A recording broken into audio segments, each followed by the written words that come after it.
हमारी तो परंपरा रही है वसुधैव कुटुंबकम की, तो ये हमारी संस्कृति में देखने को मिलती है। क्या यही परंपरा बाहर भी देखने को मिलती है? यूनिवर्सिटी ऑफ ऑक्सफोर्ड एक ऐसी हिंदू फोबिक जगह थी जहाँ पे दिवाली डिनर के नाम पे हिंदू बच्चों को बीफ जेलेटिन की डिजर्ट खिलाते थे, और जब हिंदू बच्चों को पता चलता था और वो इसका विरोध करते थे तो बस वे सॉरी करके मतलब उसे टाला जाता। फंडामेंटल लेवल पर जो वर्ल्ड व्यू है वो अलग है, और भारतीय मूल के लोग इसे बहुत देरी से समझते हैं, क्योंकि उन पर वो एक क्या कहते हैं चश्मा लगा हुआ होता है कि जो पाश्चात्य है, जो सफेद है, जो गोरा है वो सही है। वहाँ पर आप जाते हैं, फिर प्रेसिडेंट के चुनाव होते हैं, उन चुनाव में आप जीतते भी हैं। एक तरफ आप कह रही हैं कि वहाँ पे जब आप गए तो वहाँ का नेचर अलग है उनका, वो इतने ज़्यादा मतलब सपोर्टिव नहीं है स्पेशली इंडियंस के लिए। यूनिवर्सिटी ऑफ ऑक्सफोर्ड नंबर 1 है, तो जो भी सिलेबस ये लोग पढ़ाते हैं ये फिर दुनिया के हर कोने में इसे दोहराया जाता है। यहाँ के छोटे से छोटे यूनिवर्सिटीज़ भी उसी मॉडल पर चलते हैं। जो कनिंघम में लिखा हो या कोई किसी और ने लिखा हो, उसी को एक क्या कहते हैं मॉडल बोला जाता है। और हमारे जो देश के प्राचीन ऋषि मुनि हो या हमारी जो पूरा जो एक हिस्ट्री रहा है उसे झुकलाया जाता है। आज के भी बहुत सारे बुद्धिजीवी हैं जो ऐसी ही बातें करते हैं हमारे साथ। मुझे लगा कि टॉप डाउन चेंज होना चाहिए। जिस दिन ऑक्सफोर्ड भी कहने लगेगी कि भारत की जो सभ्यता है वो महान है, तो हमारे भी बुद्धिजीवी उसे मानने लग जाएंगे। तो जीतने के 3 घंटे बाद लोगों ने मेरे माँ बाप के फोटोज, मेरी हिस्ट्री, मेरा एड्रेस, सबके बारे में टिप्पणियां लिखना चालू कर दिया। लोगों ने कहा ये उड़पे से आती है, उड़पी हिंदुत्व का हॉटबेड है, ये एक्सट्रीमिस्ट है। मेरी माँ ने शायद बहुत पुराने अपनी फोटो पे जय श्री राम लिखा हुआ था। लोगों ने कहा जय श्री राम एक टेररिस्ट, सैफरन टेरर का वॉर क्राई है। पर मुझे इसमें एक फ्लो ये भी लगता है कि कहीं ना कहीं ऐसा तो नहीं कि हम में ही कमी है। हमारे जो साथ के लोग हैं जिन्हें हमारे सपोर्ट में आना चाहिए, कहीं ना कहीं हम उस चीज में बड़े हमारी कमी है कि हमारे लोग हमारा ही सपोर्ट नहीं करते। जो 1000 साल से गढ़ा गया है हमारे समाज में, उसके कारण हम अपनों के ही समर्थन में उठ नहीं पाते हैं। जब दूसरे लोग हम पर सवाल उठाए या उंगली उठाए तो हम भी पत्थर फेंकने चले जाते हैं, अपनों पे पत्थर फेंकने, अपनों को नीचा दिखाने। तो उस स्थान पर जहाँ पर आपके माध्यम से जो भी परिवर्तन आया है वो परिवर्तन विलुप्त भी हो सकता है यदि फिर कोई व्यक्ति दबाव में सिर्फ दबता चला जाए। आप अपनी अस्मिता को एक तरह से अपने साथ रखिए, उससे जुड़े रहिए। हम एक विशाल इसकी पेड़ की तरह है, और हमें लगता है कि हम अपने जड़ों से अलग हो जाएंगे तो हम आज़ाद हो जाएंगे।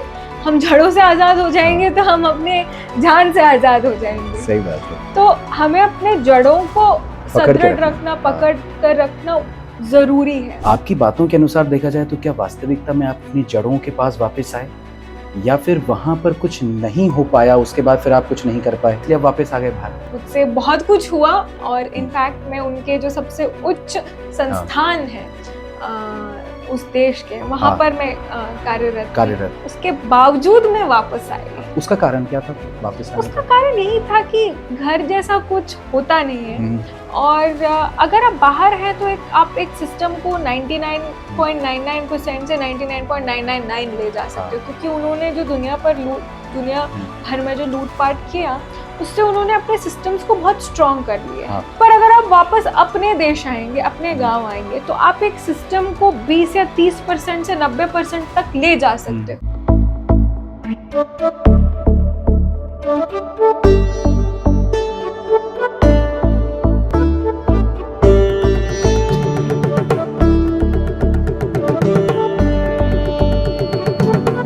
जय जय श्री जगन्नाथ। मेरा नाम गौरव दुबे है और आप देख रहे हैं आयुध गेस्ट विद गेस्ट। दोस्तों, आज मेरे साथ जो चेहरा उपस्थित है उनका अनुभव भी बहुत सारा है, और अनुभव के साथ साथ जीवन के जो संघर्ष हैं वो संघर्ष भी उन्होंने खूब निकटता के साथ देखे हैं। मैं ज़्यादा रूपरेखा नहीं बनाता हूँ, आपको उनसे मिलवाता हूँ। मेरे साथ इस समय मौजूद हैं रश्मि सामंत जी। तो रश्मि जी, बात की शुरुआत यहीं से करते हैं। सबसे पहली बात तो आपका हमारे ये आयुध परिवार में बहुत बहुत स्वागत है। नमस्ते नमस्ते, और बहुत बहुत धन्यवाद कि आपने हमें आयुध परिवार में शामिल किया। क्या बात है। तो भोपाल की इस पवित्र पावन भूमि पर आप हैं, और भोपाल जो है अपने झीलों से बड़ा प्रसिद्ध है। तो मैं बात की शुरुआत यहाँ से करता हूँ कि आपने तो 7 समुंदर देखे हैं, मैंने केवल भोपाल का बड़ा और छोटा तालाब देखा है। जी, हिंदू धर्म में तो हम मानते हैं कि कण कण में भी विश्व बसा हुआ है। जी। तो मुझे लगता है कि हालांकि आपने भोपाल नगर का एक बड़ा तालाब जी। देखा हो, पर उसमें ही दुनिया समा जाती है। हाँ। तो ऐसा कोई ये नहीं है कि हमने 7 समंदर देख जी। लिया तो कुछ ज्यादा ही देख लिया। हमारे ऋषि मुनि बस अपने ध्यान से इस पूरे विश्व की कल्पना कर पाते थे। जी। तो हिंदू धर्म में आपकी लोकेशन कोई एक बाधा नहीं है कि हाँ। आपकी नॉलेज कितनी है या आपका एक्सपोजर कितना है। तो मैं अपने आप को आपसे बेहतर किसी भी मायने में अरे नहीं नहीं, मानूंगी। जी। और देखिए वो तो मेरी नॉलेज कितनी है वो मुझे नहीं मालूम, पर आपका जो संस्कार है और जो आपका ज्ञान है वो तो इसी बात से पता चल जाता है जब आपने भोजपाल कहा। चलिए यहाँ से शुरुआत करते हैं कि भारत की भूमि पर आपका जन्म होता है और फिर भारत की भूमि पर करीबन, जहाँ तक मुझे जानकारी है, आप ही से मुझे मालूम चला कि 16-17 साल तक की उम्र तक आपने भारत में बिताया, उसके बाद फिर आप ऑक्सफोर्ड यूनिवर्सिटी चले जाते हैं। तो ये जो ट्रांजिशन है, इसको किस तरह से देखा आपने? वेल, मैं उडुपी से आती हूँ। हाँ। उडुपी एक बहुत ही सुंदर शहर है। ये केरल और कर्नाटक के बॉर्डर पे आता है जी।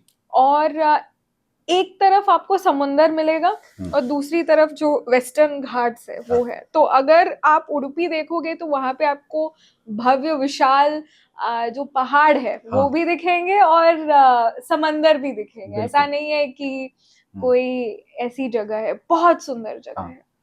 और ये इसे मंदिरों का शहर माना जाता है। जी। भारत का मंदिरों का शहर, like the temple town of India is Udupi.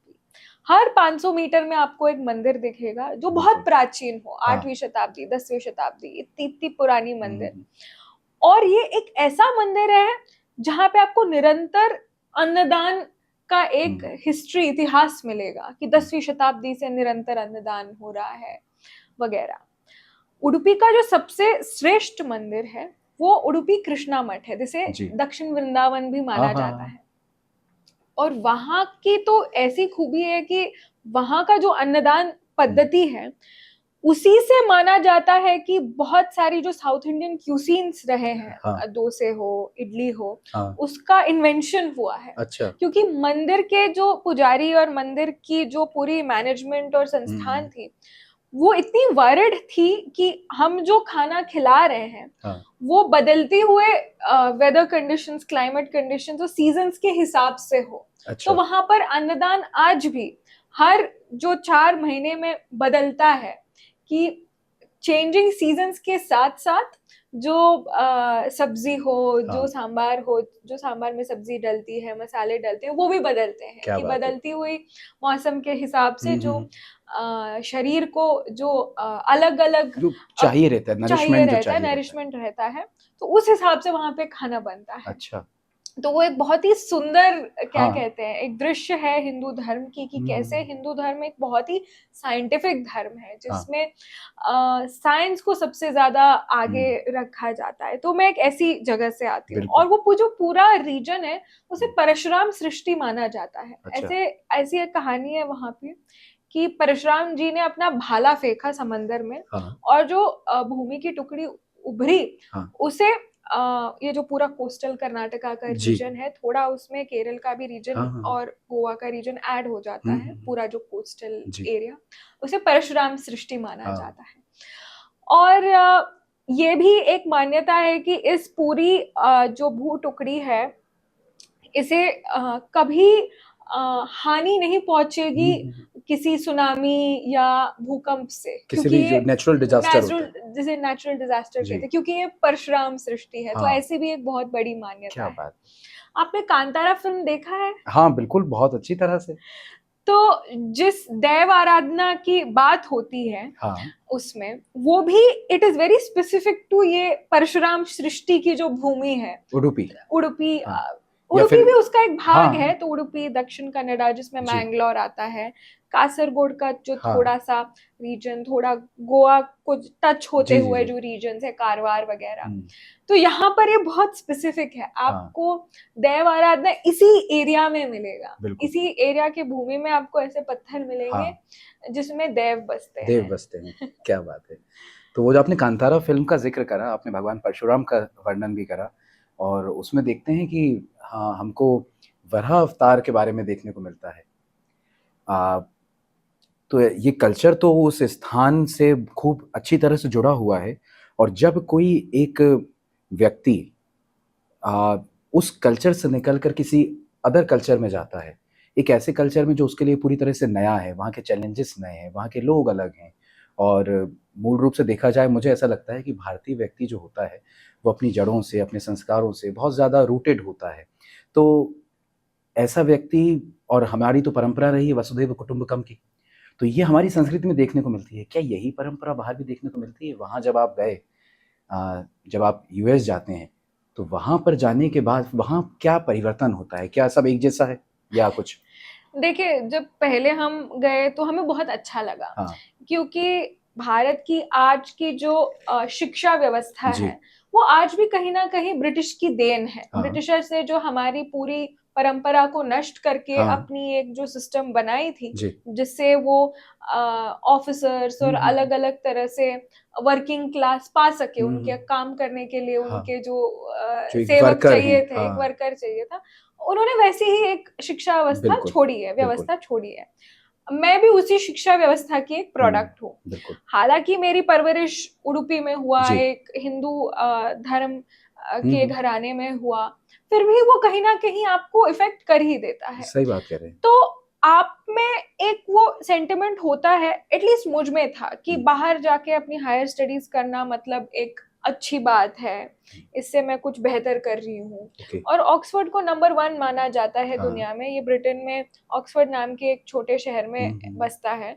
और जो सबसे ज्यादा वर्ल्ड लीडर्स हैं, हम्म, प्राइम मिनिस्टर्स और प्रेसिडेंट्स, वो वहीं के ग्रेजुएट्स हैं, ओके इसीलिए भी माना जाता है। पर नंबर 1 जो यूनिवर्सिटीज की रैंकिंग्स हाँ निकलती है, उसमें नंबर 1 माना जाता है। तो मैंने भी इस भ्रम को अपने अंदर पाल लिया था कि वहां जाने का मतलब यू आर नंबर 1 एंड चीजें मतलब उस तरह से हैं।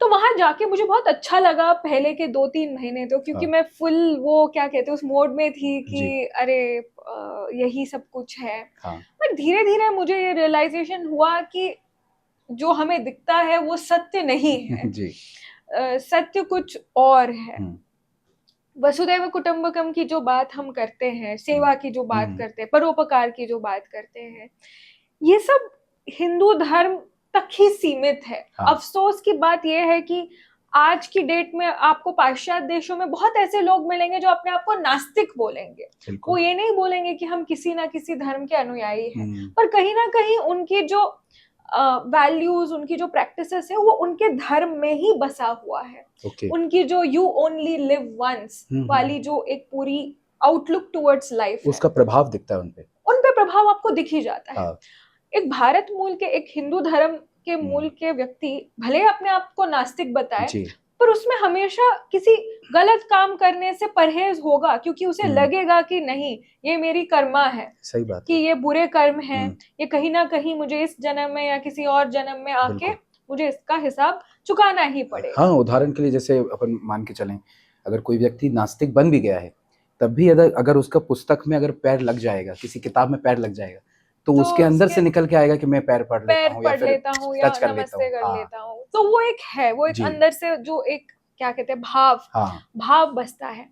पर वहां पर मैं एक छोटी सी जी, उदाहरण देती हूँ। अगर यहाँ पर मैंने एक चिप्स का पैकेट खोला, हाँ, तो सबसे पहले मैं सबको ऑफर करूंगी, फिर बिल्कुल। मैं खाऊंगी, क्योंकि वो हम में ऐसे बसा हुआ है कि हुँ, हम यहाँ पर अपने लिए नहीं है, हाँ, हम दुनिया दुनिया के भोगने के लिए, लिए सही नहीं है, बात है। हम दुनिया के लिए हैं। हुँ, तो हमारा पहला कर्तव्य यही है कि हम दुनिया के लिए कुछ करें, हाँ, उसके बाद हम अपना सुख, अपनी जो हुँ, वांट्स एंड डिजायर है, उसे हम फुलफिल करें। हाँ, पर वहां पे अगर कोई चिप्स का पैकेट खोलेगा, हुँ, तो वो खुद वो पूरा पैकेट खा लेगा सही 4 बात लोगों है। के सामने। तो फंडामेंटल लेवल पर जो हुँ, वर्ल्ड व्यू है वो अलग है। हाँ, और भारतीय मूल के लोग इसे बहुत देरी से समझते हैं, क्योंकि उन पर वो एक क्या कहते हैं चश्मा लगा हुआ होता है कि जो पाश्चात्य है, जो सफेद है, जो गोरा है, वो सही है, और जो इंडियन या जिसे ग्लोबल साउथ कहते हैं यहाँ से है, ये हमेशा इंफीरियर है। वो एक मेंटालिटी, वो एक इंफीरियोरिटी कॉम्प्लेक्स बसा हुआ है, और बहुत समय से है, वो बहुत समय से है। ये विमर्श 1000 वर्षों से गाड़ा गया है, और ऐसा नहीं है कि सिर्फ हमारी पीढ़ी इसका शिकार है। इससे पहले की बहुत सारे पीढ़ी, कहा जाता है कि 25 वर्ष मतलब एक जनरेशन, एक पीढ़ी। तो आप आंकड़ा लगा सकते हो कि 1000 वर्षों में कितनी पीढ़ियां रही हैं जो इस इंफीरियोरिटी कॉम्प्लेक्स से ग्रस्त है। तो वो हम में बस चुका है, क्योंकि 1000 वर्षों से उन्होंने इस पर इतना जोर दिया, प्रयास किया, और अब जाके पिछले 100 वर्षों में हमने थोड़ा प्रयास किया है कि हम इन विमर्शों के खिलाफ आवाज उठाएं और अपना विमर्श जो है, जो सत्य है, वो दुनिया के सामने रखें। पर डिफरेंस तो है। अक्सर हमारी जो भूल चूक या नासमझी में हम हमेशा दूसरों को अपनी तरह समझते हैं। बाहर जाते हैं तो हमें लगता है कि या तो लोग हमारी तरह हैं या हमसे बेहतर हैं। हम ये नहीं जानते हैं कि वो अलग है, हमारी तरह तो बिल्कुल नहीं है, और जो उनके प्रैक्टिसेस है वो कहीं ना कहीं बहुत बिछड़े प्रैक्टिसेस हैं। तो इसे रियलाइज करते करते काफी देरी हो जाती है। अच्छा, अब हम क्योंकि वहाँ प्रवेश कर चुके हैं, आपके कहीं ना कहीं इंटरव्यू में भी हम ऑक्सफोर्ड यूनिवर्सिटी आ चुके हैं, तो अब वहीं के बारे में हम बात करते हैं। वहाँ पर आप जाते हैं, फिर प्रेसिडेंट के चुनाव होते हैं, उन चुनाव में आप जीतते भी हैं। एक तरफ आप कह रही हैं कि वहाँ पे जब आप गए तो वहाँ का नेचर अलग है उनका, वो इतने ज़्यादा मतलब सपोर्टिव नहीं है स्पेशली इंडियंस के लिए, और उनका जो भाव है, विचार है, वो भी हमसे बड़ा परिवर्तित है, और कहीं ना कहीं एक घृणा कहें या ईर्ष्या कहें या जो जिसको हम रेसिस्ट होना कहते हैं, कहीं ना कहीं वो स्वभाव में उनके दिखता है। इस तरह के माहौल में चुनाव लड़ना और जीत भी जाना, जी, ये काफी एक विडंबना लगती होगी लोगों को, पर जिन्होंने मुझे वोट दिया वो विश्व के अलग भाग के लोग थे। साउथ अमेरिका के लोग थे, अफ्रीका के लोग थे, जिन्होंने वही सहा है जो हमारे पूर्वजों ने सहा है। जब मैं ऑक्सफोर्ड गई तो जैसे मैंने आपको बोला, पहले के 3 महीने तो मैं बहुत ही आकर्षित थी वहां की तौर तरीके और हालचाल बोलचाल से, पर फिर मुझे लगने लगा कि ये सही नहीं है। जो स्व का बोध हुआ वो एक दिन ऐसे हुआ कि मैं क्लास से अपने हॉस्टल के रूम की तरफ आ रही थी, और मुझे एक जो कहते हैं ना ग्लास की एक शो केस होता है, वहां पर मुझे श्री गणेश जी की एक मूर्ति दिखी। हमें लगा कि वसुदैव कुटुंबकम की एक स्पिरिट में रखा गया है।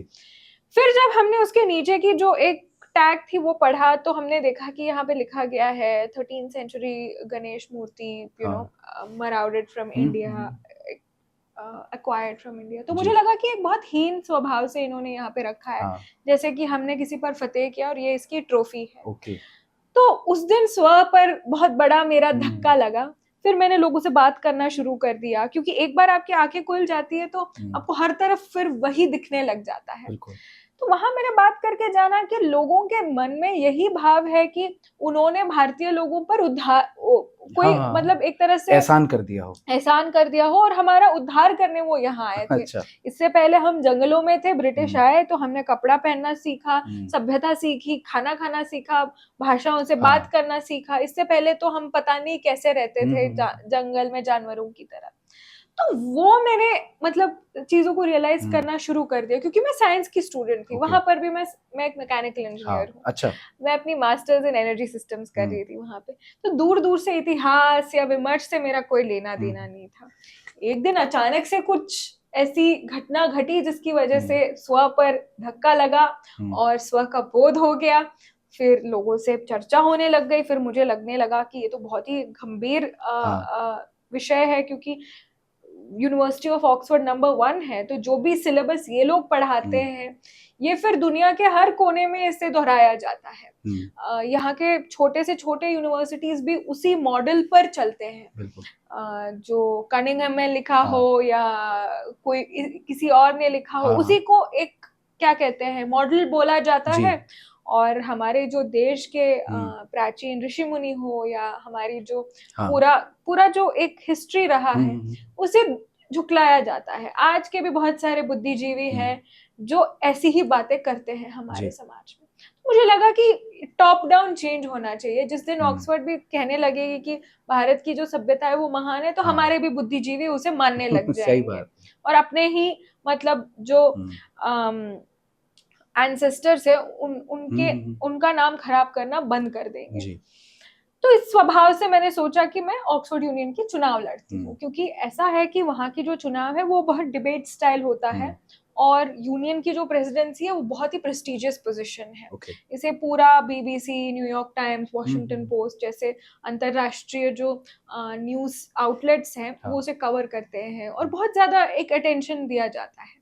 मुझे तो जीतने का कोई आसार दिख नहीं रहे थे, जीतने के कोई आसार नहीं थे, पर हमें लगा कि हम ये बात कहेंगे तो लोग सुनना शुरू करेंगे, कुछ तो मंथन शुरू होगा। जो हमारे मन में है, कहीं लोगों के मन में अगर वो बात है जिसको वो एक्सप्रेस नहीं कर पा रहे, तो हम बस उनकी आवाज वही बन जाएं। वही एक हाँ। ये था, इरादा था। जी। इनफैक्ट मुझे लोग मेरे पास आके कहते थे कि तुम चुनाव क्यों लड़ रही हो, तुम्हें तो एक ही वोट मिलेगा जो तुम अपने आप को दोगी। जी। तो ऐसी कमेंट्स भी बातें, आए, ऐसे फीडबैक भी कमेंट्स आए। भी आए, ऐसे फीडबैक भी आए कि तुम तो मतलब पता नहीं बहुत गधी हो, बेवकूफ हो, तुम्हें नहीं लड़ना चाहिए। पर जब लड़ाई हुई और अंततः मैं जीत गई तो मुझे लगा कि बहुत सारे ऐसे लोग हैं जिनमें ये भाव है। ऑक्सफोर्ड एक विश्वविद्यालय है जहाँ पे अफ्रीका, साउथ अमेरिका से भी लोग आते हैं पढ़ने के लिए। बेचारे सब अपने मतलब जो विषय है, अपनी जो इतिहास है उसे एक गलत तरीके से दर्शाते हुए देखते हैं और उन्हें बहुत क्षति पहुंचती है, उन्हें बहुत बुरा लगता है, पर वो कुछ बोल नहीं पाते हैं क्योंकि उन्हें लगता है कि मेजॉरिटी जो है वो उसका विचारधारा अलग है। पर अक्सर हम भूल जाते हैं कि मेजॉरिटी और माइनॉरिटी में फर्क सिर्फ इतना है कि कोई बोलना चालू करे, कोई किसी बात को आगे रखना चालू करेगा और उसमें अगर कोई सत्य है तो अपने आप समर्थन मिलना शुरू हो जाता है। और मेरे केस में वही हुआ था। इनफैक्ट वो सबसे बड़ा चुनाव था, इतनी वोटें कभी ऑक्सफोर्ड छात्र संघ चुनाव में डले ही नहीं थे जितने उस चुनाव में डले थे, और जिस मेजॉरिटी के साथ मैं जीती थी, it was one of the largest in Oxford history. क्या बात है। तो मतलब सिर्फ जीते नहीं हैं और वो एक इतिहास रचने वाली बात है। ऐतिहासिक ही था। अगर आप गूगल करेंगे आज भी आपको ऑक्सफोर्ड स्टूडेंट की वो एक आर्टिकल मिलेगी जिसमें विक्ट्री मार्जिन का के बारे में लिखा हो। जितने वोट्स मुझे मिले थे उतने सारे बाकी सारे 4-5 कैंडिडेट्स को मिलाकर भी नहीं मिले थे। तो ऐसी एक भव्य विक्ट्री थी। पर उसके बाद जो हुआ उससे आपको पता चलेगा कि उनके मन में आज भी कितना अलगाववादी सोच है। जो वहां के ब्रिटिश स्टूडेंट्स थे या जो गोरे जिसे कहते हैं स्टूडेंट्स थे, उन्हें कभी लगा ही नहीं कि ये जीत सकती है। उनको तो लगा कि इसको 1-2 वोट मिलेंगे और ये बस एक वैसा होता है ना स्टंट की तरह होगा। पर जब मैं जीत गई तो ये लोग हैरान हो गए कि ये तो जीत गई, अब तो ये चेंज ला देगी, तो ये तो हमारे लिए एक अस्तित्व का सवाल बन जाएगा।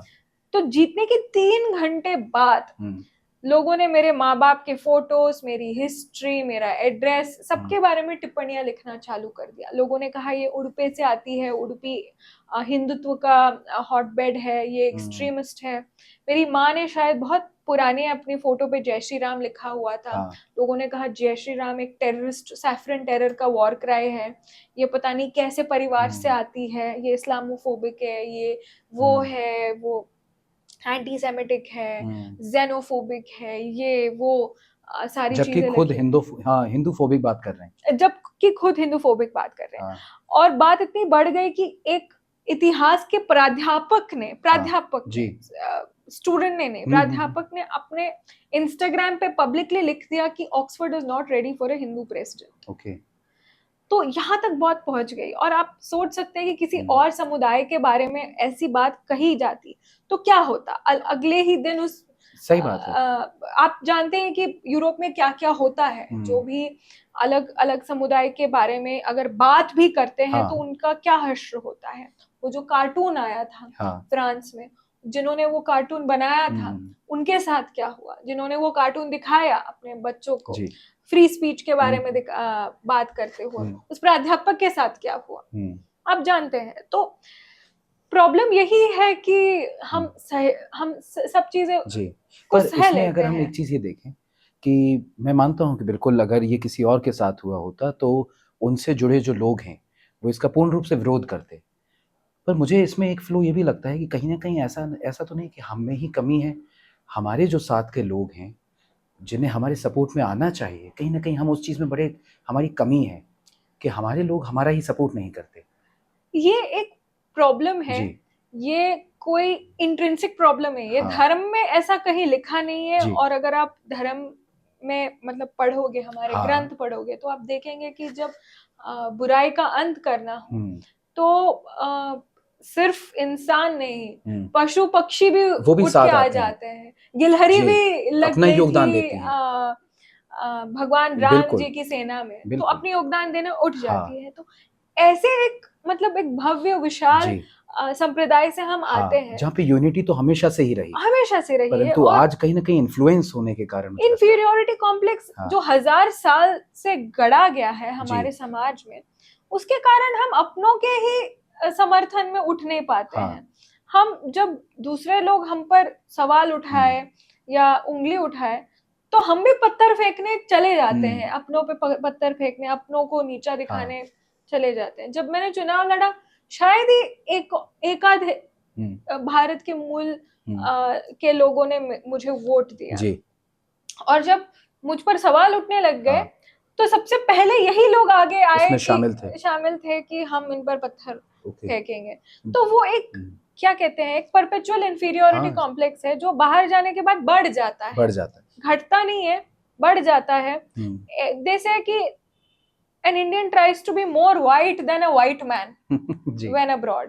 सही बात, गोरे से भी ज्यादा गोरे बनने की कोशिश करते हैं, क्योंकि उनमें वो डर रहता है कि ये हमें निकाल हाँ, देंगे, कि अगर हमने हमें इनका सपोर्ट नहीं करा तो, सपोर्ट नहीं, हमें भाग्य से ये मिला है, ये हाँ, अपॉर्चुनिटी मिला है कि हम इन्हीं के साथ, इनके बगल में बैठे हैं, इनके टेबल पे हम बैठे हैं। अगर हमने कुछ सही नहीं किया तो हाँ, हमें निकाल दिया जाएगा।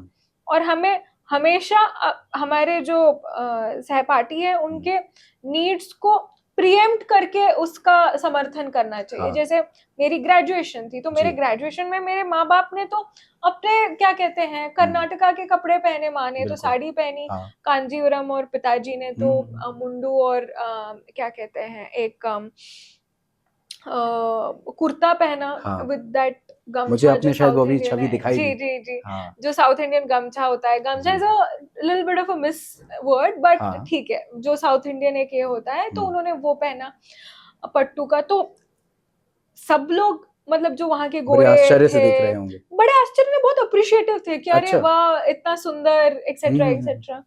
क्योंकि आपका सम्मान तभी होगा जब आप अपनी अस्मिता को प्राउडली डिस्प्ले करेंगे। डिस्प्ले जिस करेंगे, दिन आप उनकी अस्मिता को अपनाने लग जाएंगे, तो आपको उपहास उड़ाया जाएगा। जी, मैंने भी यही जाना कि जब मुझ पर उंगलियां उठ रही थी, मैं अपनी अस्मिता पे अड़ गई, हाँ, और अंततः उन्हें उसका सम्मान करना ही पड़ा। बिल्कुल, अगर मैं पीछे हटती तो मेरा बहुत बुरा हश्र होता।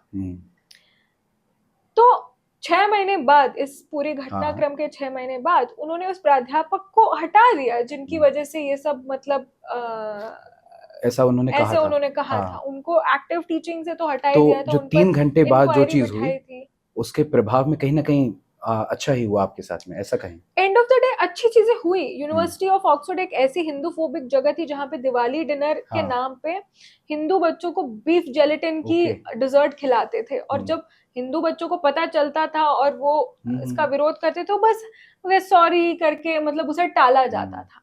और आज की डेट में जब हिंदू बच्चे सरस्वती पूजा का आयोजन करते हैं, तो वाइस चांसलर खुद आती है उसमें। तो उतना बदलाव आ चुका है उस यूनिवर्सिटी में, और हिंदुओं को आज उस हीन भाव से नहीं देखा जाता है। मैंने यही देखा कि जब तक आप अपनी अस्मिता में क्या कहते, एक तरह से बहुत ही सदृढ़ और श्योर है, तब तक आपका सम्मान होगा। जिस दिन आप दूसरों की अस्मिता को अपनाने लग जाएंगे क्योंकि आप में इंफीरियोरिटी है, उस दिन से तो आपका पूरा मतलब आपको ना सम्मान मिलेगा, जी। ना कोई जगह मिलेगी। जगह मिलेगी। तो इसमें हम ये भी सोच सकते हैं कि अगर अब अभी तक तो हम जो हो चुका है उसकी बात करी है। पर अगर हम बात करें कि भविष्य में क्या हो सकता है, तो उस स्थान पर जहाँ पर आपके माध्यम से जो भी परिवर्तन आया है, वो परिवर्तन विलुप्त भी हो सकता है, यदि फिर कोई व्यक्ति दबाव में सिर्फ़ दबता चला जाए जी, जी, और अपनी अस्मियता और अपना जो वास्तविक जो जो सेल्फ एस्टीम है, जी, अगर उसको जीवित ना रख सके। जी। इस बारे में आप क्या कहेंगे? उनके लिए अगर आप कुछ कहना चाहें कि वो किस तरह से इतनी हिम्मत जुटा सकते हैं कि उस स्थान पे रहने के बाद वहाँ पर दूसरों को खुश करने के लिए ना लगें, अपना जो एक पार्ट है या वो जिस संस्कृति से आए हैं, उसको किस तरह से प्रमोट किया जा सकता है 10 लोगों में, वो सोच सकें? जी, आपका जो सम्मान होता जी। है, वो केवल आपकी अस्मिता के आधार पे होता हुँ। है। जिस दिन आप दूसरों की अस्मिता को अपनाने लग जाएँगे, हाँ। उस दिन आपका सम्मान करना बंद कर देंगे और आपका उपहास उड़ाएँगे कि ये देखो कहाँ से आ गया हुँ, बंदर। अगर हम सूट-बूट में जाना शुरू करेंगे, तो वो हुँ। तो हमारा मज़ाक उड़ाएँगे, क्योंकि हाँ। हम उसमें कभी फिट आएँगे नहीं। तो मेरा तो यही संदेश है कि आप अपनी अस्मिता को हुँ, एक तरह से अपने साथ रखिए, हुँ। उससे जुड़े रहिए। हम एक विशाल इसकी पेड़ की तरह हैं, हुँ, और हमें लगता है कि हम अपने जड़ों से अलग हो जाएँगे तो हम हुँ। आज़ाद हो जाएँगे। हम जड़ों से आज़ाद हो हाँ, जाएँगे तो हम अपने जान से आज़ाद हो जाएँगे। सही बात है। तो हमें अपने जड़ों को पकड़ के सदृढ़ रखना है। रखना, हाँ। पकड़ कर रखना ज़रूरी है। हुँ, अगर हम अपने आप हुँ। अपने जड़ों को काट लें, जो बहुत सारे लोग करते हैं, हाँ। भारत से बाहर निकलते हैं या भारत के अंदर ही अपने जड़ों को काटने लग जाते हुँ। हैं, तो कहीं न कहीं वो जो विशाल हाँ। पेड़ है, वो मर ही जाता है। आपने जड़ों की बात करी और कहा कि जड़ों से जुड़े रहना बहुत ज़रूरी है, ये तो वास्तविकता है। आप भारत से ऑक्सफोर्ड यूनिवर्सिटी गईं। उस यूनिवर्सिटी में जाने के बाद वहाँ पे आपने ग्रेजुएशन करी और ग्रेजुएशन करने के बाद आप वापस भारत आए। ऐसे में 2 लोगों के प्रश्न उठ सकते हैं। आपकी बातों के अनुसार देखा जाए तो क्या वास्तविकता में आप अपनी जड़ों के पास वापस आए? या फिर वहाँ पर कुछ नहीं हो पाया, उसके बाद फिर आप कुछ नहीं कर पाए? क्योंकि कई लोग इस तरह के भी आपके इस ऊपर तरह के सवाल भी करते हैं सवाल करते हैं। कि वहाँ कुछ नहीं कर पाए इसलिए आप वापस आ गए भारत। तो इस पे क्या आप बोलना चाहेंगे? ये एक बहुत ही हुँ, एक बहुत ही कॉमन सवाल है। जब हाँ, भी कोई बाहर से वापस भारत आ जाता जी, है, तो यही सवाल होता है कि आपसे वहाँ पे कुछ हुआ नहीं। हाँ। और ये एक बहुत ही सेल्फ डिप्रिशिएटिंग हुँ, कमेंट हुँ, है। हुँ, क्या हम इतने इंफीरियर हैं कि भारत वापस आना हुँ। एक नेगेटिव चीज़ है? नेगेटिव चीज़ है। ये तो एक पॉजिटिव चीज़ होना हाँ, चाहिए। पर आपके दर्शकों के लिए जी, मैं ये कहना चाहूँगी कि जब मैं ग्रेजुएशन मेरा हुआ 26 नवंबर 2021 को, हाँ, जिसके बाद मैंने ब्रिटिश पार्लियामेंट में काम किया, हुँ, तो सबसे जो उच्च जिसे कहते हैं हाँ, संस्थान, हाँ, वहाँ पर मेरी नौकरी लग गई जी, और मैंने वो नौकरी एक शॉर्ट ड्यूरेशन के लिए करी और उसके बाद उसे इस्तीफ़ा देके मैं हुँ, वापस आई। ऐसा नहीं था कि मुझसे कुछ हुआ नहीं, मुझसे बहुत कुछ हुआ और हुँ, इनफैक्ट मैं उनके जो सबसे उच्च हाँ, संस्थान हैं उस देश के, वहाँ हाँ, पर मैं कार्यरत थी। कार्यरत थे। उसके बावजूद मैं वापस आई। हाँ, उसका कारण क्या था वापस आने उसका का? कारण यही था कि घर जैसा कुछ होता नहीं है हुँ, और अगर आप बाहर हैं तो आप एक सिस्टम को हुँ, 99.99% से 99.999 ले जा सकते हाँ, हो, क्योंकि उन्होंने जो दुनिया हुँ, भर में जो लूट-पाट किया, उससे उन्होंने अपने सिस्टम्स को बहुत स्ट्रॉन्ग कर लिए हाँ, हैं। पर अगर आप वापस अपने देश आएँगे, अपने हुँ, गाँव आएँगे, तो आप एक सिस्टम को 20 या 30% से 90% तक ले जा सकते हुँ, हो।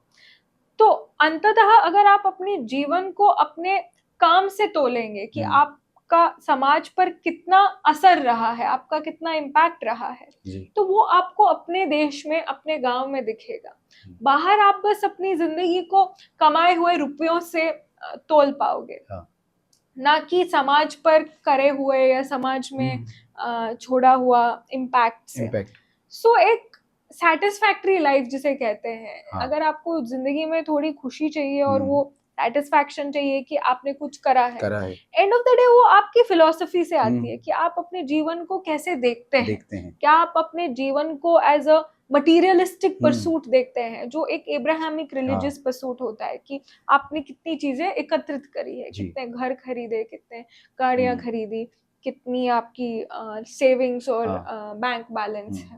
अगर आप जिंदगी को ऐसे देखते हैं तो आप रहिए बाहर, पर अगर आप जिंदगी को कमाए हुए रिश्तों से देखते हैं और समाज पर करे हुए उपकार और समाज से लिए हुए उपकार से देखते हैं, तो आपको अपने जड़ों से जुड़ना बहुत जरूरी है। और मेरे लिए वो बहुत जरूरी था, क्योंकि मैंने देखा कि ठीक है, मेरे पास एक बहुत अच्छी नौकरी थी और मैं सबसे बेहतरीन ब्रांड्स के कपड़े पहन के, सबसे एक बेहतरीन जिंदगी जिसे आइडियलाइज किया जाता है कि सुबह आप उठो, आप लोकल प्रेट से कॉफी उठाओ, आप मेट्रो से पार्लियामेंट पहुंच जाओ, सबसे बेस्ट ब्रांड के कपड़े पहनो, 4 बजे तक काम करो, शाम को फ्रेंड्स के साथ थेम्स नदी के बगल की कोई हाई-फाई रेस्टोरेंट में डिनर करो, फिर घर जाओ। तो वो एक पूरा स्केड्यूल था जिसे काफी लोग आइडियलाइज करते हैं।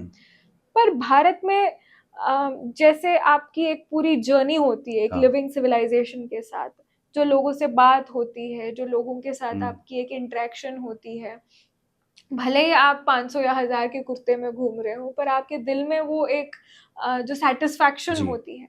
मैं हाल ही में अभी राष्ट्रपति भवन में रुकी हुई थी किसी कारण से, और वहीं बगल में स्वामीनारायण के कुछ साधु आए थे और स्वामीनारायण के जो साधु होते हैं वो महिलाओं के सामने आते नहीं है। उनका वो जो पूरा एक सिस्टम होता है कि वो अपनी एक अलग आइसोलेटेड दुनिया में रहते हैं।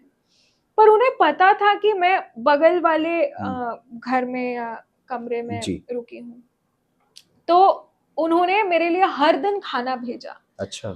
और जिस दिन मैं जाने वाली थी, उन्होंने पता करवाया कि मेरी फ्लाइट सुबह बहुत जल्दी है, तो उन्होंने पिछली रात मेरे डिनर के साथ एक डब्बे में खाना बना के भेजा कि मैं अगली दिन भूखी ना बैठूं अपनी फ्लाइट में। क्या बात है। ऐसे मेरे लिए संभव नहीं है कि ब्रिटेन में ऐसा कोई करे। मैं अगर अपने घर में मर गई तो शायद मैं 2 हफ्ते बाद पाई जाऊंगी, क्योंकि बास आ रहा है बाहर से। कोई देखता नहीं है, कोई मतलब समझता नहीं है कि आपके साथ क्या होता है। सरलता से इस बात को कह दिया। बहुत ज्यादा ये विडंबना है वहाँ की, और हमारे यहाँ का ये इतनी ज्यादा खुश होने वाली बात है कि यहाँ पर इतने मतलब जो संबंध होते हैं वो इतनी बारीकी से निभाए जाते हैं। बेशकीमती होती है, बहुत बेशकीमती आप पैसे देके ऐसा प्रेम और ऐसा सम्मान कभी पा नहीं सकती हैं अपने जिंदगी में। तो मेरी आंखें भर आई कि मैंने किस जन्म में क्या कार्य किया होगा कि मेरे प्रति इतना सम्मान और प्रेम रखने वाले लोग मेरे आसपास हैं। कि और मेरा एक ऐसी प्रार्थना उठी कि जिंदगी में कुछ हो ना हो, ऐसा एक रिश्ता और ऐसे लोगों से प्रेम मिलता रहे। तो ये एक चीज है जो आपको कभी मिलेगा नहीं। बहुत सुंदर। अच्छा, इसमें 2-3 प्रश्न निकल कर आते हैं, और इसमें आपने क्योंकि अपनी वहाँ की दिनचर्या की बात भी करी, जिस दिनचर्या को छोड़कर आप भारत वापस आए हैं, तो इसमें हम ये समझ सकते हैं कि उस दिनचर्या को छोड़ के आकर यहाँ भारतीय जो दिनचर्या अभी आपकी होगी उसको आपने अपनाया है, और अभी फिर इसी दिनचर्या में आप प्रसन्न भी हैं, संतुष्ट भी हैं। तो अब हम जानना चाहते हैं कि अब भारत आने का अब आपका रूटीन कैसा क्या रहता है? अरे रूटीन तो बहुत अच्छा रहता है, बहुत ज्यादा प्रवास रहता है जी। काम की वजह से, क्योंकि मैं एक क्या कहते हैं, मेरी अपना एक व्यवसाय भी है।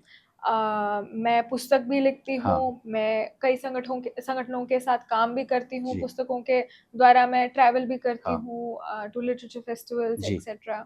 और मैं अपनी पढ़ाई भी कर ही रही हूँ। ऑक्सफोर्ड से मेरा मास्टर्स कंप्लीट हुआ, अभी मैं अपनी पीएचडी कर रही हूँ पार्ट टाइम। तो सब चीजें हैं एक साथ। तो दिनचर्या बहुत ही हैपजार्ड होता है। दिन में उठते ही चीजें शुरू होती है, पर हर दिन अलग है। हर सुबह अलग है, एक जैसा नहीं बन के एक जैसा। और भारत बहुत देखने को मिल रहा है। अभी 6 महीने में मैंने मध्य प्रदेश में ही सागर देखा हुआ है, रतलाम के गराड़ू खाए हुए हैं, भोपाल तो 5-6 बार आ चुकी हूँ मैं, इंदौर, अलग अलग शक्तिपीठों में भेंट हो चुका है। तो आप जगहों की बात करें तो जगहों के साथ की जो कुछ यादें हों तो उनके बारे में बताते जाइए। तो रतलाम की गराडू और रतलाम की जो सेव, हाँ। मुझे लगता है कि रतलाम की पानी में कुछ ऐसा है कि सेब वैसा कहीं और बन जी। नहीं पाता है। सागर की जो वो एक मिश्री बनती है अलग हाँ, अलग ड्राई फ्रूट्स की, जी। एक जो स्वीट बनती है, वो कल नर्मदापुरम, तो नर्मदा जी जी। की जो पूरी ये है, और नर्मदा परिक्रमा। हाँ। भारत और बाहर भी, अभी जी। बाहर भी काफी भ्रमण होता है। मैं अभी रशिया थी और हाँ। इसराइल भी गई थी और अलग अलग देश। जी। तो आपको वहाँ के लोग, वहाँ की कहानियां, वो एक ऐसी एक्सपीरियंस देती है जो आपको एक हाई पेइंग जॉब कभी हाँ। दे नहीं सकती है, जो बिल्कुल। सेटिस्फैक्शन आपको हाँ। डे टू डे मिलता है। तो ऐसा ही दिनचर्या है, हर दिन अलग अलग लोगों से भेंट होती हाँ। है। कल आपसे भेंट हुई जी। और नई चीजें सीखने को मिलती है कि सत्य वचन। लोग हमें कैसे देखते हैं। मैं हाँ। एक दक्षिण भारतीय हूँ, हम्म। तो लोग एक दक्षिण भारतीय को कैसे देखते हम्म। हैं, हम कैसे उत्तर भारत को देखते हाँ। हैं, और हम सब कैसे अंततः सिर्फ भारतीय हैं। भारतीय ही। तो ये बात तो बड़ी खूबसूरत रही। आपने इसमें अपने प्रवास में इज़राइल का ज़िक्र भी करा। जी। थोड़ा-सा अगर हम इस बारे में बात करें कि इस समय जो न केवल भारत बल्कि पूरी दुनिया में जो माहौल चल रहा है, बड़ा ही संवेदनशील माहौल है। आए दिन कुछ न कुछ घटनाएँ भी ऐसे हो रही हैं। जैसे अभी हम अहमदाबाद की अगर बात कर लें, तो वो एक दुर्घटना के मामले में अगर देखा जाए तो बहुत दुखद था। उसके अलावा कई ऐसे और दुखद चीज़ें पूरे दुनिया में चल रही हैं, क्योंकि कहीं न कहीं मानसिकता जो है वो भारतीय है। तो हम कभी भी इस विचारधारा से तो जी ही नहीं सकते कि किसी के साथ कुछ भी हो जाए और हमें फ़र्क ना पड़े। फर्क ना पड़े। हमें भी लगता है कि हम किसी एक के सपोर्ट में भी नहीं आ रहे, ना हम किसी का विरोध कर रहे, परंतु भारतीय संस्कार चाहते हैं शांति। जी। तो ये जो अभी जैसे हम बात करें इज़राइल की या फिर फ़िलिस्तीन की या फिर और जो अन्य देश हैं, आपस में खूब लड़ाइयाँ हो रही हैं, उस बारे में आपका क्या एक व्यू है? देखिए, भारतीय हमेशा शांतिवादी ही रहे हैं, हाँ। पर हमने कभी अत्याचार को सहा नहीं है। हुँ। हम हमेशा शांति को तब तक एक्सेप्ट करते हैं जब तक अत्याचार ना हो। हाँ। पर अत्याचार तो चल रहा है। जी। जिस तरह से दहशत बढ़ रहा है, हाँ। जिस पेस से जो आतंकवाद है वो बढ़ रहा है। अभी हमने ही देखा कि पहलगाम में क्या हाँ। हुआ। इसराइल भी उसी से तो ग्रस्त है। हुँ। इतने बार यहूदियों को मारा गया है। हुँ। अगर आप इतिहास देखेंगे जी। तो कैसे उनके खिलाफ षड्यंत्र रचाए गए हैं, कैसे कुछ-कुछ देश, कुछ-कुछ संप्रदाय, समुदाय हाँ। उनके खिलाफ हैं, कैसे हिंदुओं के खिलाफ वो सेम जी। सद्भावना है। हम शांति चाहते हैं, हम हाँ। सबसे दोस्ती चाहते हैं, और हम नहीं चाहते हैं कि सब हमारे जैसे रहें या हम जैसे बन जाएँ। हम सबके साथ मिल-जुल कर रह बिल्कुल। सकते हैं। पर जब लोग हमारे साथ मिलजुल कर नहीं रहना चाहते हैं और हमारे अस्तित्व को ही मिटाना चाहते हैं, तो हमें उसकी लड़ाई तो लड़नी चाहिए। क्योंकि अस्तित्व की जो लड़ाई है, वो अगर हम नहीं लड़ेंगे ये सोचते हुए कि हम शांतिवादी हैं, हाँ। तो हम अपने पूर्वजों के खिलाफ बहुत ही बड़ा अन्याय कर रहे हैं। जी। क्योंकि हमारे जो सारे पूर्वज थे, उन्होंने कभी अत्याचार नहीं सहा। शांति, वो लोग, हमारे जो समुद्रगुप्त थे, चंद्रगुप्त जी। थे, ये सब बाहर नहीं गए लड़ने के बिल्कुल। लिए कि हम अलग, क्या कहते हैं, अतिक्रमण करेंगे। अतिक्रमण करें। अतिक्रमण हमने हाँ। कभी नहीं किया। पर जब हमारे ऊपर बात हमारे उठी। ऊपर बात उठी तो हमने हमेशा तलवार जी। उठाया है। तो बात अब हम पर उठ रही है। तो हमें शांति का मुखौटा पहन के बैठने की अब जरूरत नहीं है। हाँ। क्योंकि कोई भी चीज जब अति हो जाती है तो उसका विरोध करना बहुत जरूरी है। सत्य वचन। क्योंकि आपने पहलगाम की बात करी, वही चीज़ हम बांग्लादेश में भी देख रहे हैं और उसी का अंश है जो बंगाल में भी आज देखने को मिल रहा है। केरल में भी देखने को मिल रहा हाँ। है। कश्मीर में क्या हुआ, जी। बंगाल में क्या हुआ, पाकिस्तान और बांग्लादेश के हिंदू हैं उनके साथ क्या उनके हो साथ रहा क्या है, हुआ? वहां पर जो क्रिश्चियन है उनके साथ क्या हो हाँ। रहा है, जो वहां पर माइनॉरिटीज हैं उनके साथ क्या क्या हो रहा है। हम्म। इसराइल एक बहुत छोटा सा देश है, शायद ही नर्मदापुरम और भोपाल के बीच की ही दूरी है। इतनी हाँ। छोटा सा देश है, वहां तो पूरा डिजर्ट है, इस रेगिस्तान चीज़ की है। जड़ आप क्या समझते हैं? ये जो इतना सब हो रहा है, जड़ क्या है? कारण क्या है? जड़ तो यही है कि द्वेष, बहुत ज्यादा द्वेष है हाँ। कुछ समुदाय के खिलाफ। हम्म। और ये द्वेष मिटना बहुत जरूरी है। जब जी। तक द्वेष है तब तक शांति नहीं हो सकती है। तो द्वेष को मिटाना जरूरी है। द्वेष को समझदारी से भी मिटा सकते हैं, पर जब समझदारी से लोग मानने को मानने को तैयार नहीं तैयार है, ना हो। तब जाकर you have to use force. हाँ। तो अभी वही वाली वही सिचुएशन वाली बन गई है। सिचुएशन। तो हम तो ईश्वर से यही प्रार्थना करेंगे ये सिचुएशन जितनी जल्दी डाइल्यूट हो और लोगों में एक दूसरे के प्रति प्रेम बढ़े, एक दूसरे के प्रति सम्मान बढ़े, और जो भारतीय संस्कार हैं, भारतीय मूल हैं, वो कहीं न कहीं सभी के हृदय में जगह बनाएँ।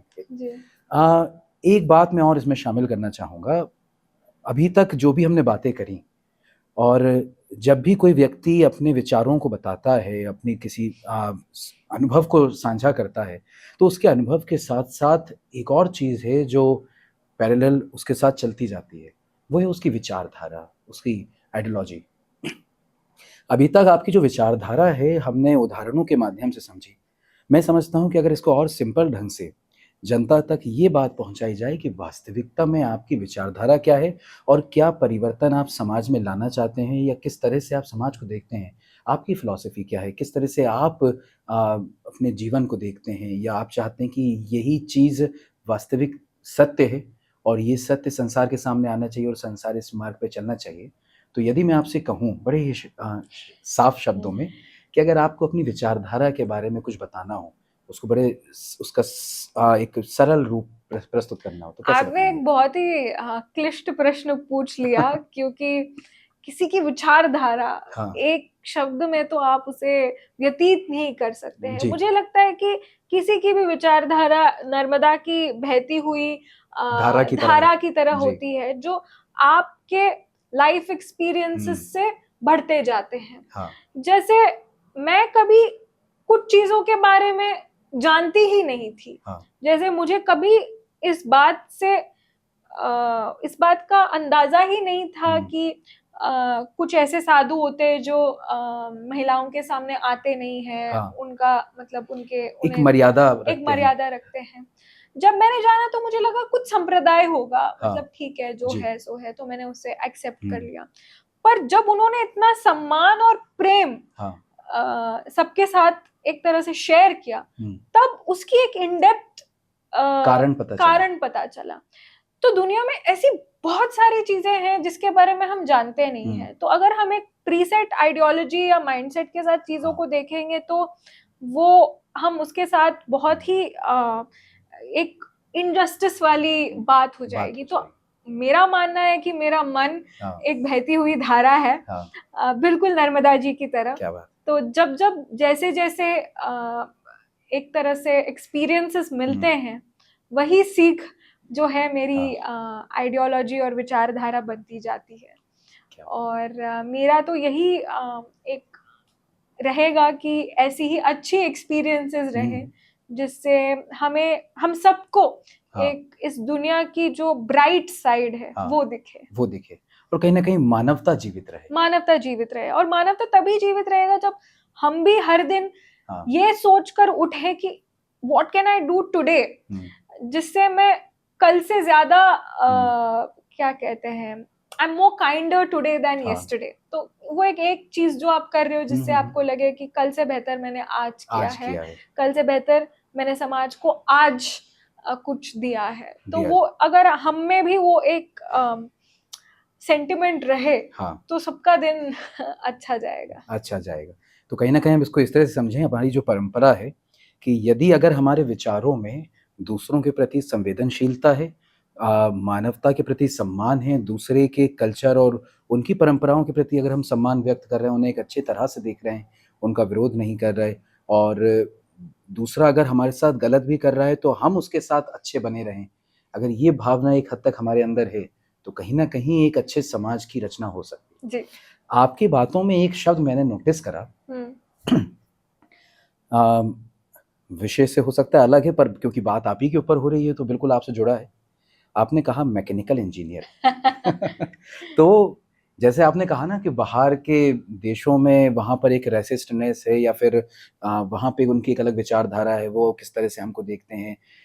भारत में भी हो सकता है भारत की जड़ों में ना हो, परंतु भारत में भी एक आज के समय में एक पर्सपेक्टिव ऐसा बन गया है कि पहली चीज़ तो आप एक मातृ शक्ति हैं, एक शक्ति के स्वरूप में हैं, और शक्ति स्वरूप जो है वो सॉफ्टवेयर में तो दिख जाता है, पर ये सिविल और मैकेनिकल में नहीं दिखता है। देखिए, हमारी एक ऐसा धर्म है हाँ, जिसमें जब किसी से भी किसी इस दुनिया में संभला नहीं जाता, इस हाँ। दुनिया को किसी से कोई भी नहीं संभाल पाता है, बिल्कुल। तब जाके शक्ति का आह्वान करते आवाहन हैं। करते हैं। दुर्गा जी का तभी आह्वान करते हैं जब किसी से भी बिल्कुल। दुनिया संभली नहीं जाती है, दे कांट क्रिएट सही पीस बात है। या make sense of the chaos.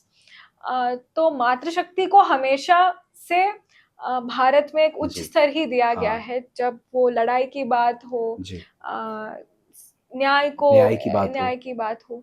तो मुझे नहीं लगता कि ये हाँ। हिंदू धर्म में ऐसा कुछ है जी। जिसकी वजह से मातृशक्ति को सिर्फ सॉफ्टवेयर या सॉफ्ट हाँ, साइड इसलिए मैंने कहा कि जड़ों में तो नहीं है, जड़ों में नहीं पर है। आज के समय में ऐसी आज विचारधारा के हो गई। समय में बहुत ऐसी विचारधाराएं जो हमने पाश्चात्य देशों के धर्मों से अपनाया है अपनाया कि हुआ है। हम अपनी महिलाओं को कई जगहों में पर्दे में रखते रखते हैं हैं।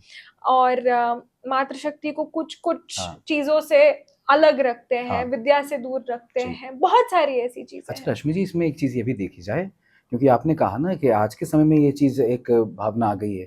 कहीं न कहीं जो आक्रामक रूप से भारत में प्रवेश किए जिन लोगों ने, अगर हम मुगलों की बात करें, ब्रिटिशर्स की बात करें, तो कहीं न कहीं उन्होंने हमारी विचारधारा में बहुत एक बड़े स्वरूप में हमला किया है। जी। मुझे लगता है ये चीज़ यहाँ पे भी नज़र आती है कि जब बात होती है, कई शब्दों को मिला दिया जाता है, फिर उनका अर्थ बड़ा अनर्थ हो जाता है। जी। जैसे सती शब्द के साथ प्रथा जोड़ दिया, या फिर जाति शब्द के साथ प्रथा जोड़ दिया। तो ये प्रथा शब्द कई ऐसे शब्दों में जोड़ दिया जाता है और फिर ऐसा लगता है कि यार ये तो हिंदू धर्म की जड़ों में था। सही कह रहे हैं। तो ये एक बहुत बड़ा मुद्दा है। हाँ। और आज की डेट में हमें इस बात को एक्नॉलेज करने की जरूरत है कि ऐसे जो एक तरह हाँ। से परिणाम रहा है वो है हमारे समाज में है, पर इसका जड़ जो है वो हिंदू धर्म नहीं है। जी। इसीलिए हमें अपने आप को इन प्रथाओं से दूर करने की अपने आप को जरूरत है। बिल्कुल। और इसका एक ही रीजनिंग है कि ये हमारे जो एंसेस्टर्स है या जो हमारा धर्म है, ये इसकी इजाजत नहीं देता है। क्योंकि यदि सती प्रथा जैसी कोई चीज होती हिंदू धर्म में, तो महाराज दशरथ जी के गमन के बाद में बाकी फिर माताएं कैसे जीवित, या फिर हम और भी बाकी कथाएं देखती हैं, वो तो सती नहीं हुई। इसका अर्थ है कि कहीं ना कहीं सती प्रथा हमारे में थी नहीं। या जाति प्रथा की हम बात करते हैं तो जाति प्रथा में कभी भी किसी तरह का मतलब भेदभाव तो इस तरह का रहा नहीं। अगर रहा होता तो शायद भगवान राम ने माँ शबरी के झूठे बेड़ों को नहीं खाया होता। जी। तो ये चीज हमारी मौलिकता में नजर आती है, पर कहीं ना कहीं उस पर से दृष्टि हटाकर और आज के समय में पाश्चात्य संस्कृति से प्रभावित होते हुए कहें या दूसरों की बातों से सुनकर अपने आप को इंफीरियर समझकर उनको सुपीरियर समझकर ये अपना लिया जाता है। जी। ये एक बहुत ही बुरा एक दौर चल रहा है, एक साइड इफेक्ट है कि हम बाकियों से अपने धर्म के बारे में जानने की कोशिश कर रहे हैं। हम अपने धर्म के बारे में उन पुस्तकों से पढ़ रहे हैं जिसका अनुवाद बाकियों ने किया है, बाहर के लोगों ने किया। बाहर के लोगों ने जो वर्णन किया, हम उसी को पढ़कर हमारा सत्य मानते हैं। इसे रोकने की बहुत जरूरत है आज की डेट में। और जो हम ग्लोरिफिकेशन करते हैं बाहर के लोगों को, इसे रोकने की कोशिश जरूरी है। आज की डेट में हमारे कण कण में वो बस चुका है। हम जैसे सफेद आटे की रोटी खाते हैं, जो कि हमारी प्रथा नहीं है। सफेद जो शक्कर खाते हैं, हम तो गुड़ खाने वाले हैं। इससे हानि हमारा ही हो रहा है, हमारे समाज का ही हो रहा है। हमारे सेहत बिगड़ रहा है, हमारा समाज बिगड़ रहा है, हमारी माताओं को तकलीफ पहुंच रही है। पर हम कहीं ना कहीं इसे एक तरह से एक बहुत ही कंफ्यूज्ड स्टेट में हमने इसे एक्सेप्ट किया है। सत्यवचन।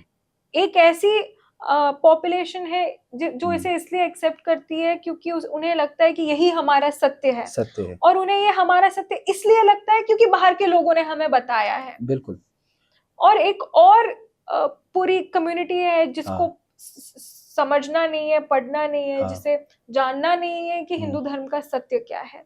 तो ये एक बहुत ही कॉम्प्लिकेटेड सिचुएशन है, क्योंकि इसमें समझना चाहिए आज के समय में यदि भारतीय योग है तो उसे शायद कोई स्वीकार ना करे, पर वो योगा बनकर आ जाएगा तो स्वीकार करते हैं। क्योंकि अमेरिका ने फिर उसे अपनाना शुरू कर दिया। अमेरिका में वो इतनी बड़ी एक फैशन बन गई। तो आज भारतीय लोग उसे एक्सेप्ट कर रहे हैं। टर्मरिक जो है उस पर उन्होंने पेटेंट अभी करवा लिया। पेटेंट करवा लिया तो हमने अभी उसे एक्सेप्ट करना हाँ। शुरू कर लिया है। तो ये हमारी एक बहुत एक बड़ी कमी है कमी है कि कि हम अपनी ही चीजों को एक्सेप्ट नहीं स्वीकार उस करते रूप में हैं, नहीं कर पा रहे जो वास्तविक उनका बहुत मौलिक रूप है। और बहुत ज्यादा इंफीरियोरिटी कॉम्प्लेक्स है। हाँ। पर आज की युवा ऐसी नहीं है, युवा काफी दमदार है।